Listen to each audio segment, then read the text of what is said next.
वर्ग दशम के सभी छात्रों को नमस्कार।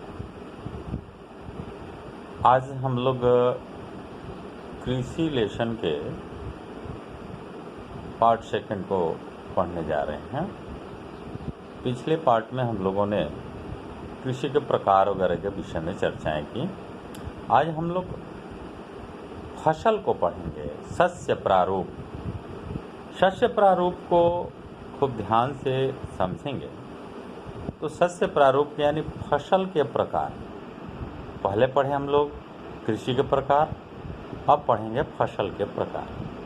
फसल को जो हमारे देश में या विश्व में उत्पादन किया जाता है खाद्यान्न के रूप में, उसमें रेशे वाली फसलें होती हैं, सब्जियां होती हैं, फल होते हैं, मसाले होते हैं, अनाज होते हैं।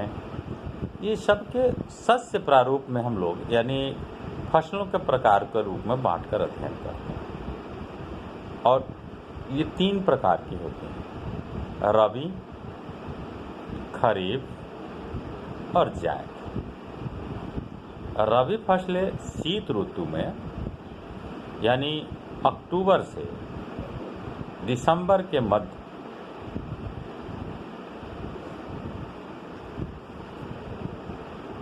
बोया जाता है। ग्रीष्म ऋतु में जून के मध्य इसे काटा जाता है।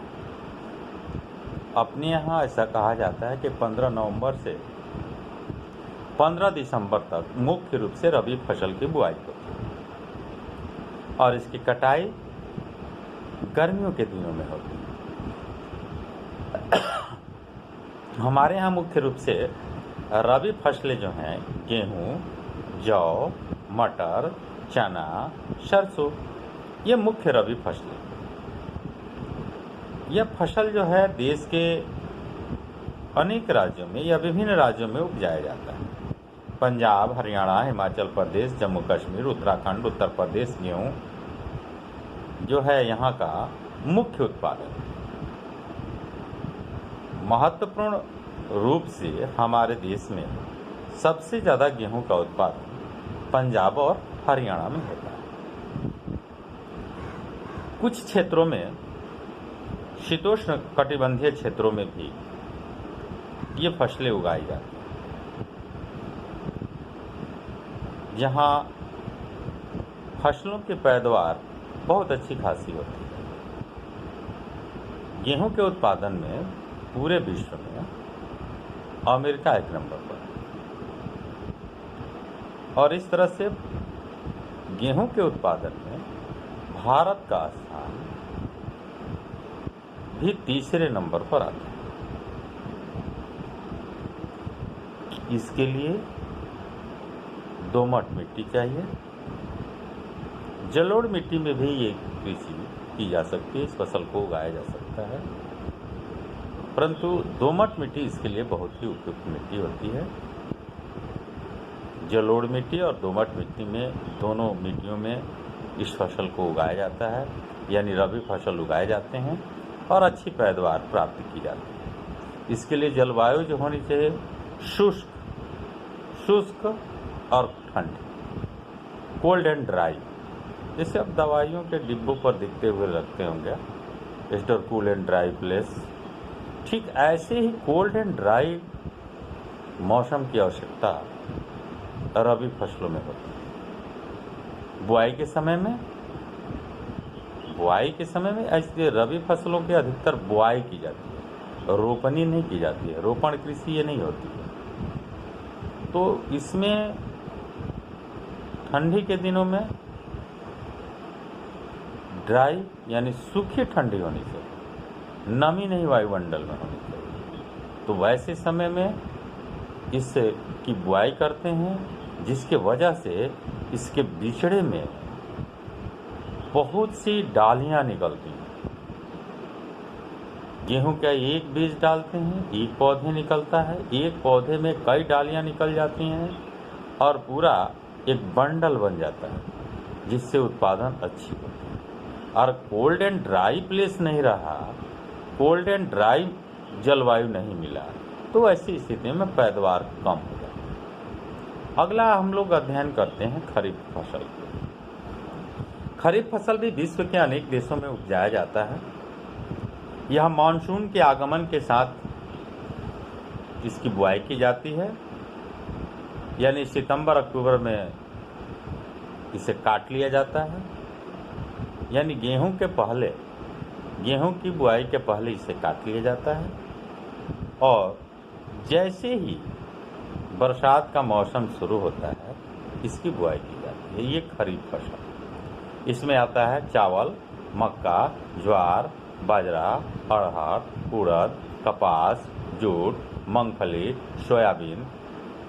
इसमें मुख्य खेती चावल की होती है। और चावल की खेती के लिए जलवायु जो है वह कैसी होनी चाहिए? नम और उष्ण, यानी जल भी होना चाहिए और उष्णता भी होना चाहिए। तापमान जो है 20 से 32 डिग्री सेल्सियस के बीच रहना चाहिए और वायुमंडल में नम्रता, आर्द्रता विद्यमान रहना चाहिए। तो वैसी स्थिति में चावल की कृषि, धान की कृषि अच्छी है। अब आते हैं जायद फसल। रबी और खरीफ फसल के बीच में जो फसल उगाई जाती है उसे जायद फसल के नाम से जाना जाता है। इसमें मुख्यतः तरबूज, खरबूजे, खीरे, सब्जी इत्यादि की खेती की जाती है। गन्ने की फसल भी इसी समय में की जाती है, परंतु इसकी गिनती जो है हम लोग जायद फसल में न करके खरीफ फसल में करते हैं। गन्ने की कृषि जो है लगभग साल भर की होती है और दूसरे साल भी उसे फिर छोड़ देते हैं तो उससे उत्पादन लेते हैं और गन्ने की कृषि जो है रोपण विधि में आती है।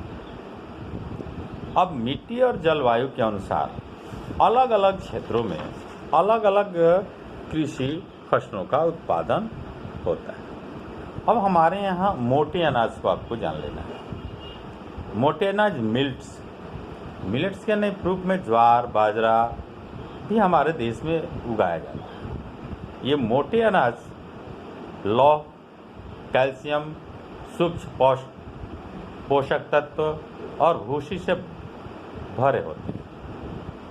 ये खाने में स्वादिष्ट तो नहीं होते ज़्यादा, परंतु शरीर के पोषण देने के लिए बहुत ही उच्च कोटि के होते हैं। विश्व में मोटे अनाज के उत्पादन में भारत का स्थान प्रथम है। इसमें मुख्य आपके पास महाराष्ट्र, कर्नाटक, मध्य प्रदेश राज्यों में मोटे अनाजों की खेती की जाती है। मोटे अनाजों में बाजरा, मक्का इत्यादि की कृषि की जाती है।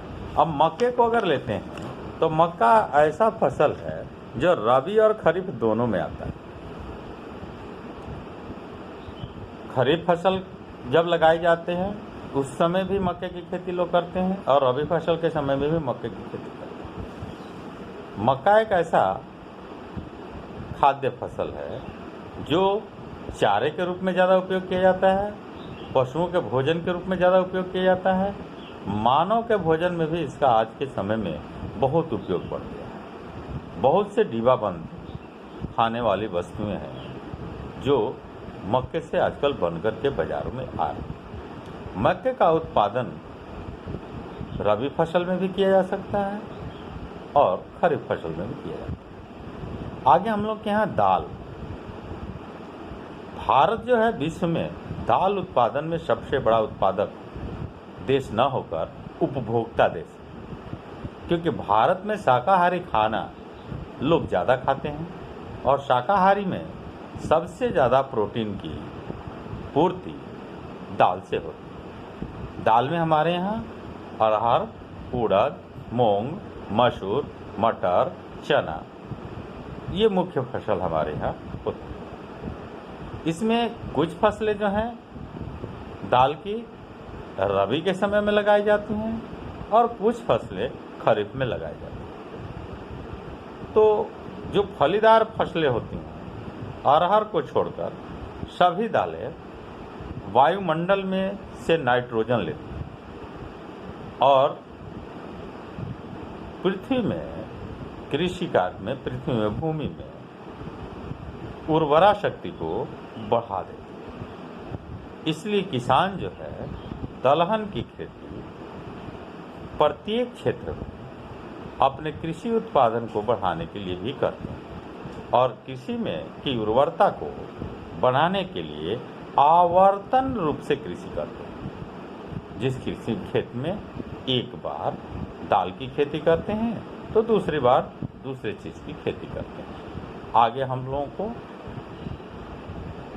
इस लेसन में तीसरे पार्ट में अध्ययन करेंगे, जो खाद्यान्नों के अलावा जिन फसलों का हम लोग उपयोग करते हैं उसके विषय में अध्ययन करेंगे।